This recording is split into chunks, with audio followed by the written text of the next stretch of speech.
Bom, graças a Deus. Atos dos Apóstolos, capítulo 8, nossa disciplina é missiologia. Missiologia é uma disciplina dentro da teologia que estuda missões. E o missiólogo é o teólogo que se especializa em missões. Se tem um livro que aviva a gente, é o livro de Atos dos Apóstolos. Qualquer crente que estiver tropeçando nas pernas e quiser receber um avivamento, leia o livro de Atos. Leia ele numa sentada só. Em 1h30 você termina a leitura do livro de Atos. 1h30. Se os irmãos quiserem chegar um pouquinho mais próximo, ajuda, tá bem? A sala é ampla, ela é larga, aí fica um pouco difícil dos irmãos entenderem. Então aproveita as cadeiras aqui, ó, mais próximo, assim eu não preciso falar tão alto assim. Então o que acontece? O livro de Atos ele tem um avivamento nele. Ele tanto é chamado de Atos dos Apóstolos quanto Atos do Espírito Santo. Desce o Espírito Santo para que os apóstolos sejam testemunhas de Jesus. Aí existe uma rota com a obra de missões. Qual que é a rota? É essa daqui, ó. Começa ali em Jerusalém. Aí em Jerusalém tem a primeira grande obra. 3.000 almas se agregam na igreja. 3.000 almas, pronto, aceitaram a Jesus, aceitaram o Evangelho. A igreja de Jerusalém, ela surgiu com um avivamento de 3.000 almas. Aí você vai ler o livro de Atos, capítulo 2, capítulo 3, capítulo 4, até o capítulo 7. Quando chega no capítulo 7, aí tem um diácono, que é o Estevão, que ele é muito avivado, muito avivado. Ele é diácono porque ele toma conta da assistência social da igreja de Jerusalém, mas ele é um evangelista, e ele com muita ousadia, ele prega o evangelho, ele desafia os judeus das sinagogas, o pessoal da sinagoga perde a batalha teológica com ele, ficam enfurecidos, e quando a pessoa perde a razão, aí ela vai para a agressão. Levaram Estevão diante do Sinédrio, o Sinédrio pegou, julgou Estevão e ele foi morto a pedradas, foi apedrejado. Quem fazia parte ali? O Saulo. Saulo, ele era um jovem, acadêmico, fariseu, recém-formado em teologia, e ele consentiu na morte de Estevão. O fato de ele segurar ali as túnicas é uma figura de linguagem dizendo que ele estava dando um voto comum para que Estevão fosse apedrejado. Só que ele ouviu toda a pregação de Estevão. E foi uma pregação fortíssima, arrebatadora. Falava sobre o Messias. Falava que Jesus era o Messias. E aquela mensagem cativou o inconsciente do apóstolo Paulo. O que a gente descobre, meus irmãos? Pela psicologia. Nós descobrimos o seguinte, que nós temos um nível, que é o nível da consciência, C de consciência. E nós temos um nível, que é o nível do inconsciente. Aquilo que escapa do consciente vai para o inconsciente. Então, toda aquela pregação de Estevão, meu irmão, chega bem perto aqui, tá bem? Dessa linha para frente. Pode mais para frente, pode ir. Tá? Isso. Então, aquela pregação de Estevão, ela alcançou o inconsciente do apóstolo Paulo, ficou gravada ali, que ele não era apóstolo ainda, ele era só o jovem Saulo. Só o jovem Saulo, discípulo de Gamaliel, fervoroso no farisaísmo, tinha uma doutrina messiânica de que quando o Messias viesse, haveria uma conversão dos gentios ao judaísmo. Essa que era a consciência que eles tinham, mas não. Fato é que depois da morte de Estevão, primeiro mártir da igreja, aí houve uma perseguição contra os crentes de Jerusalém. Uma grande perseguição. Contra quem exatamente? A igreja de Jerusalém, ela era composta de judeus, tá bem? E de helênicos. Então quem são esses helênicos aqui? Eles são judeus de fala grega, judeus de fala grega, judeus de fala grega. São judeus do mundo inteiro. Então eles eram judeus helênicos. E tinha aqueles judeus da Judéia, judeus de fala hebraica, da Palestina mesmo. Esses judeus que tinham os costumes judeus, iam no templo, pagavam os impostos, honravam os sacerdotes, esses não foram perseguidos. Eles continuaram em Jerusalém. Mas aqueles que tinham uma cultura helênica, tinham um outro comportamento, um outro costume, um outro pensamento, esses foram perseguidos. Vocês perceberam? Então a perseguição não foi contra todos. A perseguição foi contra aqueles judeus que eles tinham cultura helênica, cultura de outros povos. Essa foi a grande perseguição. Tanto é que os apóstolos, eles não foram perseguidos, eles ficaram em Jerusalém. Quem é que foi perseguido? Aqueles 7 diáconos que eles tinham influência, que falavam grego, que tinham eloquência, junto com o restante da igreja grega. Eles que foram perseguidos. Então o que você percebe? Eles saem de Jerusalém, aí Jesus tinha dado uma ordem: vocês serão as minhas testemunhas, tanto aqui em Jerusalém, quanto em toda a Judéia, Samaria, até os confins da terra. Quando você pega o mapa bíblico, tá vendo? Esse mapa que tem aqui, ele não é bem o mapa que a gente precisa, a gente precisa de um mapa da Palestina, tá bom? Mas é mais ou menos esse daqui, ó. Vou apagar aqui para vocês verem, tá? Aproveitar o nosso quadro hoje.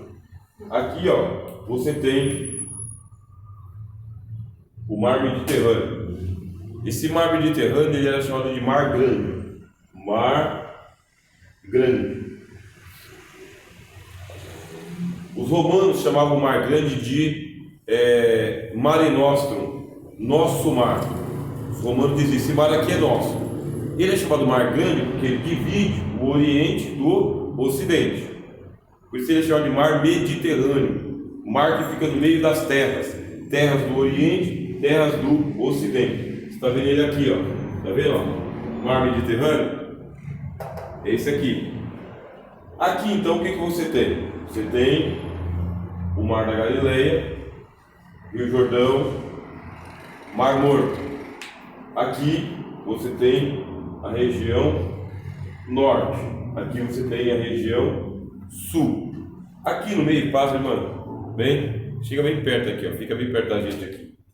Bem, Jesus ele disse: vocês vão ser as minhas testemunhas aqui em Jerusalém, toda a Judéia, Samaria, até os confins da terra. Perceberam? Onde começa o evangelho a ser pregado? Em Jerusalém. Aí tem uma perseguição. Com essa perseguição, para onde que eles vão? Aí você vai ter o capítulo 8. O evangelho chega em Samaria. Samaria, ela começou a ser evangelizada pelo Senhor Jesus. Vocês lembram? Capítulo 4 de João. Jesus vai lá, evangeliza uma samaritana. A samaritana evangeliza o pessoal da sua cidade. O evangelho fica pregado ali. Jesus que começou a evangelização de Samaria. Depois, no último ano, o Senhor Jesus ele tentou entrar pela terra dos samaritanos, mas os samaritanos não deixaram. Havia muitas aldeias. Quando perceberam que estavam vestidos para a festa da Páscoa, não deixaram. Aí Jesus teve que dar a volta. Mas Samaria estava no roteiro das missões.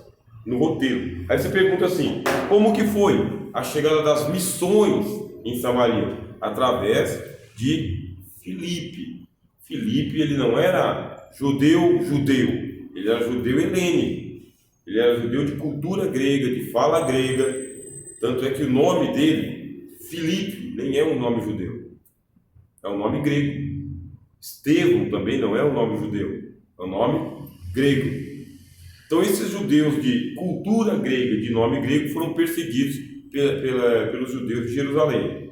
Quando ele chega em Samaria, ele começa a pregar o evangelho. Versículo 6, 8:6. As multidões unanimemente prestavam atenção ao que Filipe dizia, porque ouviam e viam os sinais que ele fazia, pois que os espíritos imundos saíam de muitos que os tinham, clamando em alta voz, e muitos paralíticos e coxos eram curados, e havia grande alegria naquela cidade. Missões e alegria. Você tem um lugar que você está sendo perseguido, você não fica naquele lugar. Está sendo perseguido. As portas se fecharam ali. Ali você não tem mais fruto. Há tempo que você começa as missões e tempo que você termina. Qual que é o sinal de que você está num lugar evidentemente próspero? Almas estão sendo salvas. Parou de salvar almas. Não está tendo salvação de almas. Próxima cidade.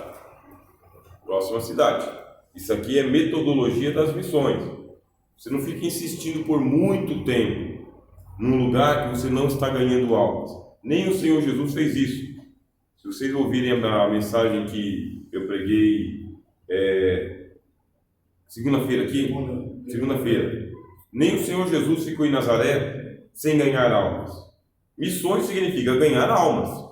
Não estamos ganhando almas, próximo bairro. Não estamos ganhando almas, próximo bairro. Jesus ele disse para os seus apóstolos: quando vocês entrarem numa cidade, vocês vão pregar o evangelho. Se receberem, fica ali. Se não receberem, bate o pó do corpo. E próxima cidade. Não é uma coisa que a gente está inventando, não é covardia, é estratégia de missões. Se você fica muito tempo num lugar sem ganhar almas, daqui a pouco você perde a sua própria alma. Isso aconteceu com John Wesley. John Wesley ele veio como missionário da igreja da Inglaterra para os Estados Unidos. Chegou nos Estados Unidos, ele não ganhava alma.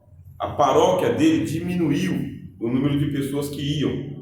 É aquele negócio de 3, 4 pessoas num culto, 3, 4 pessoas num culto, 5, 6 pessoas num culto, e você ali malhando ferro frio, querendo uma espada de ferro frio, e ninguém se converte, e ninguém aceita, e a sua família vai mirrando na fé, e a sua alegria vai indo embora. Quando você percebeu que a sua alegria de ser missionário, evangelista, pastor, presbítero, professor, acabou, você não tem aquela alegria, pega a mala e sai.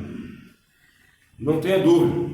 Senhor, eu vim, plantei, não se converteram, próxima cidade. Não vim. Aí coloca prazo, 3 meses, 6 meses, porque não dá para você ficar com você e a sua família só cultuando a Deus dentro de 4 paredes. Se é assim, fica na tua casa. Fica na tua casa. Se é assim, procura uma congregação, uma igreja, um outro ministério, aonde já está formado. John Wesley foi para os Estados Unidos e fica lá um tempo. E cadê de converter o povo? Além de não conseguir converter o povo, ainda foi perdendo os crentes que tinha. Chegou a hora que ele não tinha mais fé. Um homem tão fervoroso na oração, na palavra, estudioso, aplicado, disciplinado, dedicado. Chegou nos Estados Unidos e não ganhava ninguém para Jesus. Ninguém. Aí ele voltou para a Inglaterra. E ele voltou sem fé nenhuma. Ele mesmo diz no diário dele: eu vim para a América para converter os índios. Mas e agora? Quem me converterá? Perdeu a fé. Esse negócio de você entrar em contato com pecadores, culturas, desconvertidos, incrédulos, isso desgasta você emocionalmente, espiritualmente, psicologicamente, fisicamente. Você fica todo abalado, você vai perdendo as suas estruturas. E foi o que aconteceu com John Wesley. E não só com John Wesley, com milhares e milhares de missionários. A gente tem na história das missões um missionário que ele chegou numa aldeia para poder converter os índios. Vai chegando lá, a família dele foi toda acometida de malária, todinha. E ele só tinha uma filha, e uma filha ficou doente também, perdeu a esposa, perdeu os outros filhos. Aí ele se desesperou e pegou a menina e entregou ela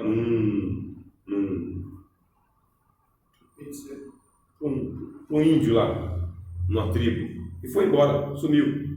Entregou a menina doente para a tribo de índio. E antes dele sair, ele fez um culto e tal, e naquele culto veio só um índiozinho para poder participar ali e ouvir. E aí ele fez o convite para o índiozinho sem saber o que estava fazendo, aceitou Jesus.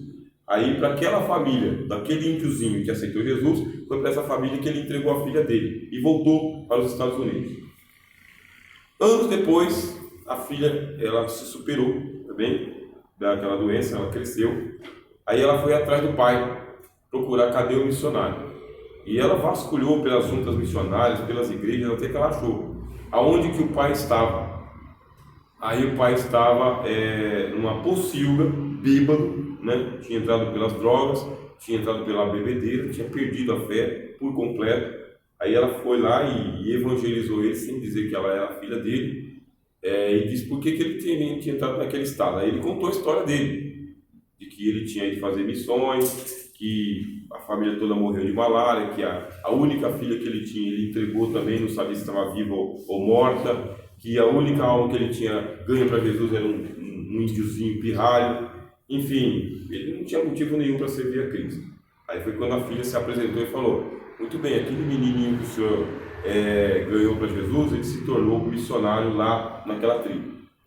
E ele começou a pregar o mesmo evangelho que o senhor pregava lá, ele pregava para os pais dele. E ele pregou para outras pessoas, e outras pessoas acreditaram naquele índiozinho. Ele cresceu pregando o evangelho. E eu sou aquela menina que você entregou para aquela família, e eu me casei com ele. Então ele é meu marido. E nós fazemos missões lá naquela tribo que o senhor deixou lá.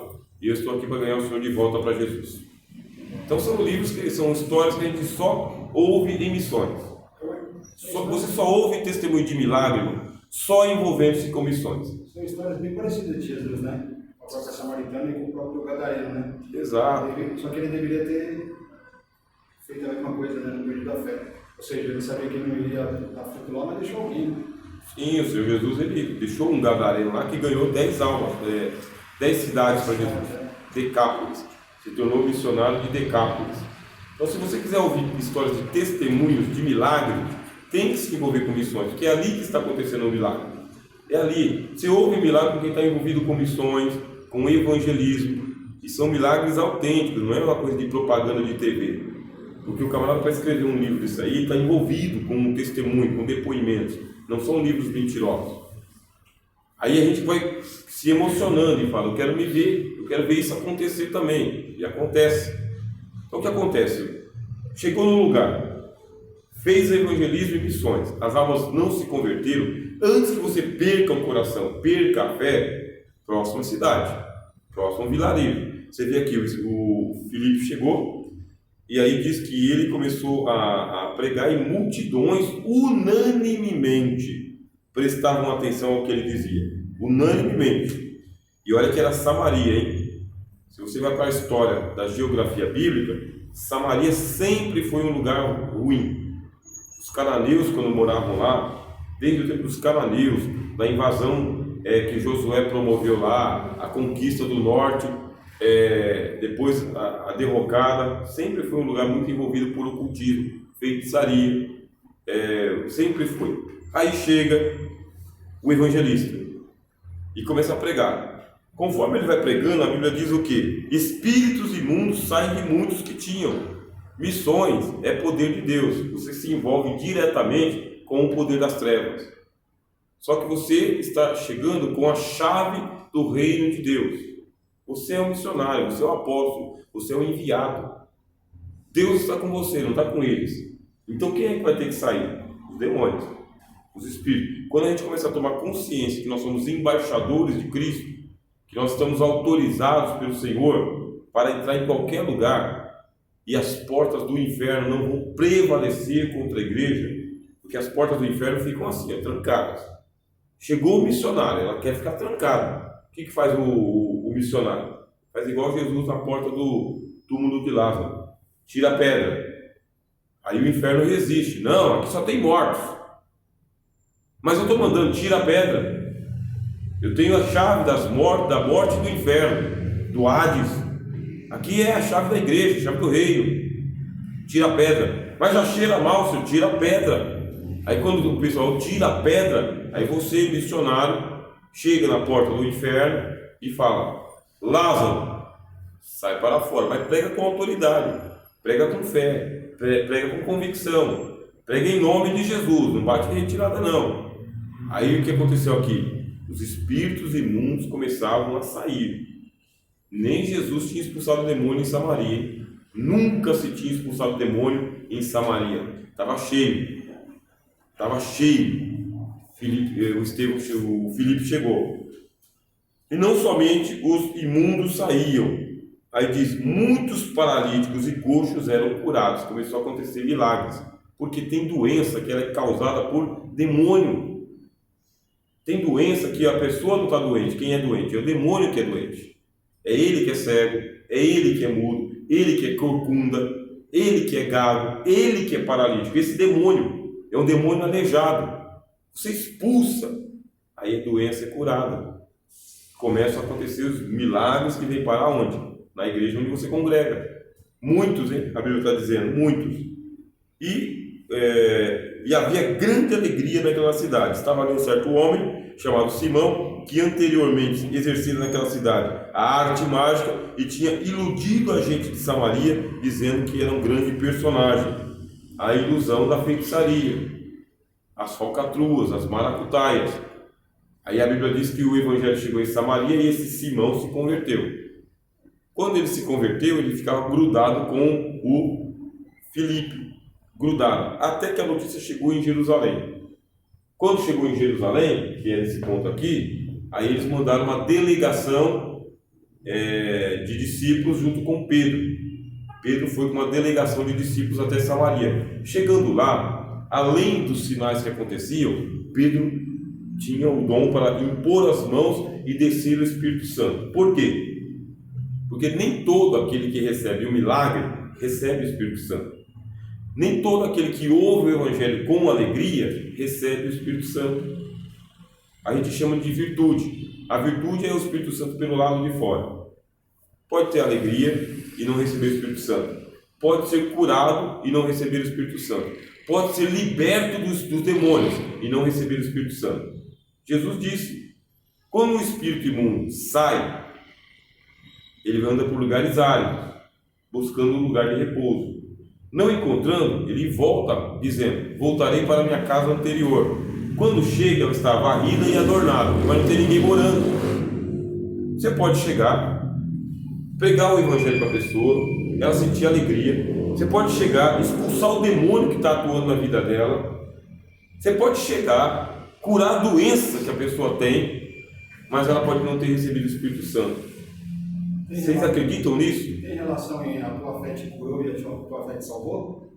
Isso, pode ser, a fé salva. Ou seja, não salva por cura. Mas ainda falta uma... O que disse o Senhor Jesus para o mancebo de qualidade? Ainda te falta uma coisa. Então nós que trabalhamos com o evangelismo, a gente tem que fechar a venda. Quem aqui é do comércio? Já falei algumas dessas metáforas aqui uma vez. O que é fechar a venda? Você tem que garantir que o produto sai na sacola do cliente lá do outro lado. Aí você fechou a venda.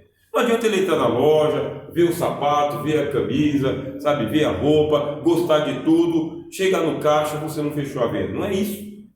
Então nós somos evangelistas, a gente não está vendendo o evangelho.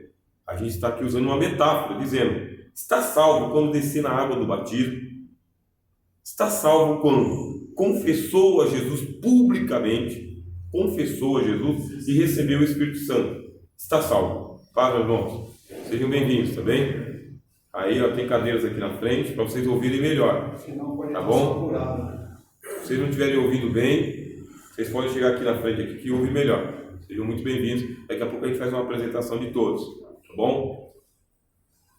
É essa convicção. O Filipe, ele fechou a venda? Ainda não. Expulsou demônios? Expulsou. Tinha alegria? Tinha. Pregou? Pregou. Curou enfermos? Curou. Mas faltava o Espírito Santo, não tinha vindo ainda. Aí você vê o Pedro chegando lá. Versículo 14. Os apóstolos, pois, Atos 8:14. Os apóstolos, pois, que estavam em Jerusalém, ouvindo que Samaria recebera a palavra de Deus. A palavra eles receberam. Falta receber quem? O Espírito Santo. Não recebeu. Daqui a pouco a gente vai para o outro texto aqui para eu poder provar para vocês pela Escritura que a gente tem que fazer a obra do começo ao fim. Fez uma visita numa casa? Fez. Deus abriu a porta? Abriu a porta. Fica nessa casa até essa pessoa se converter.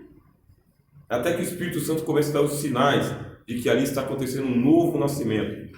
O que é nascido da carne é carne. O que é nascido do Espírito é Espírito. Nós estamos em Atos dos Apóstolos, capítulo 8, tá bem, meus irmãos? Aqui é uma comparação. Aqui é uma aula de missiologia. João Batista e Jesus também, é uma comparação? Isso, João Batista antes, Jesus depois. Então eu vos batizo com água, falta aquele que batiza com o Espírito Santo. A obra está completa quando o Espírito Santo gera um novo convertido. Você tem que... Os sinais de que o Espírito Santo está do lado de dentro. Você é crente, irmão, você é evangelista. Você tem o Espírito Santo. Você tem que saber quando a pessoa que você está evangelizando tem ou não tem. Como que você percebe que a pessoa tem o Espírito Santo? Pelos frutos se conhece a árvore. Então, uma pessoa que é nascida de Deus fala das coisas de Deus. A pessoa que não nasceu de Deus não entende as coisas do Espírito. Quando a pessoa recebe o Espírito Santo, alegria de dar salvação, abandono dos vícios, do pecado, mudança de comportamento, gosto pelas coisas do céu, não é só religião. E começa a falar como Cristo falava, como você fala. Nasceu de novo. Não, fui lá e fiz uma recapeada, uma reforma. Já está pronto para ir para o batismo, já ganhei para Jesus. Calma. Você tem calma. A notícia chegou aqui em Jerusalém, Atos, capítulo 8, versículo 14. Os apóstolos que estavam em Jerusalém, ouvindo que Samaria recebera a palavra de Deus, enviaram para lá Pedro e João. Quer dizer, eu ouvi dizer que alguém aceitou Jesus, então vamos fechar a venda. Nós vamos bater esse negócio aqui. Eu tenho que sair com isso aqui garantido. É a minha obrigação. Está escrito: os quais, tendo descido, oraram por eles, para que recebessem o Espírito Santo. E como que sabe que receberam o Espírito Santo? Porque sobre nenhum deles, a Bíblia inteira. A gente lê a Bíblia inteira, você está vendo, irmão Jovem? É a Bíblia toda que a gente lê. A gente não lê só o que a gente quer. Lê a Bíblia toda. Aí quando você lê a Bíblia toda te ensina. Porque sobre nenhum deles tinha ainda descido, mas somente eram batizados em nome do Senhor Jesus. Portanto, é possível uma pessoa ser batizada em nome do Senhor Jesus e não ser salva. Eu te batizo em nome do Pai, do Filho e do Espírito Santo. E aí? Pode ir para o batismo sem ter recebido o Espírito Santo. Quem é que tem que ter esse cuidado? O ministério. O ministério tem que ter esse cuidado.